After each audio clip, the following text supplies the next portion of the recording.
Welcome to Wisconsin in Focus. I'm Bruce Walker, Great Lakes Regional Editor for the Center Square. Tony Evers' budget proposal, which is almost certainly not going to happen, would be the largest state budget in Wisconsin history. The governor wants to spend 24% more than the current budget and wants to hire hundreds of new state employees. A recent Wisconsin Policy Forum report also warned that Governor Evers could deplete the state's record $7 billion surplus if the governor gets everything he wants. Joining me today to talk about these revelations is the Center Square's Wisconsin correspondent, Benjamin Yount. What is going on with this budget? As I stated previously, it's more than likely not going to happen in its present condition. Why is that? And alternatively, what is going to happen? Yeah, we're getting closer to the point where something is actually going to happen. This all started back in November when Governor Evers won re-election, and then he got another 4 years, and you fast forward up until February, he delivers his budget speech. Like you said, 24% larger than the last 2-year spending plan. The price tag is $104 billion for the 2 years. Now, that's an awful lot of money, considering that the current state budget is 80 and some change, $44 billion a year for each year. The governor wants to spend money on everything. And as Republicans who will actually write the state budget have said for months, the governor's budget has been more of a political wish list than an actual document to finance state government in Wisconsin going forward. You've had dribs and drabs over the past couple of weeks, Republicans announcing budget hearings, Republicans proposing a flat tax, 3.25% flat income tax, then withdrawing that because the governor made it clear he won't sign it. The latest that we got this week was a new analysis from the people at the Legislative Fiscal Bureau.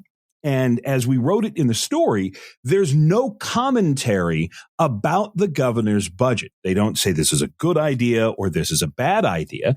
They simply go down and they lay out the numbers and they show how much more this governor wants to spend than the Republican budget that currently is in existence, the current budget, how much more that budget spends. And Mark Bourne, who is the state rep, and Howard Marklein, who is the senator, who we talk about constantly as Wisconsin's budgeteers, they had the Joint Finance Committee, which will actually write the state budget. They did a little bit of a victory lap after this LFB survey. They said in a joint statement, the nonpartisan Legislative Fiscal Bureau analysis of the governor's budget confirms what we have been saying all along. The governor's ideas increase spending significantly and dig us into a hole that would make future budgeting difficult. And this is more of a refresher, a reminder of what Bourne and Marklein and other Republicans have been saying. But you have that extra bit of, now this is not just legislative Republicans. This is the Legislative Fiscal Bureau. There is some weight behind that. And as you said, this dovetails into a story that we put up last week before, from the Wisconsin Policy Forum, which is an outside agency that took a look at Wisconsin's two dueling budget proposals, the governor's proposal and the proposal from legislative Republicans. And that report said neither one of them will work. It said the governor simply wants to spend way too much, could spend all of the state's record $7 billion surplus.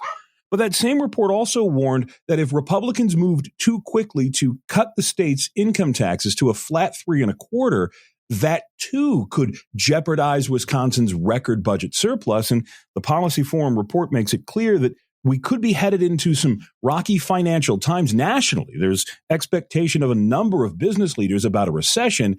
And if the good economic times that Wisconsin has enjoyed for the past decade turn, and all of this money has been spent, we could go from having a record budget surplus to perhaps having a deficit. You anticipated one of my questions, Ben, and that is, what are the main differences between the Republicans and Democrat Governor Tony Evers? And I think you answered that pretty well. And one can recall approximately 6 or 7 years ago when I believe it was Kansas went and cut taxes drastically and immediately hit a fiscal wall. and had to backtrack on that in order to right the ship because it was starting to go down. The infamous Laffer curve, where if you cut income taxes, you will make that up because other people will move to state. There will be some changes with income or sales taxes. Yeah,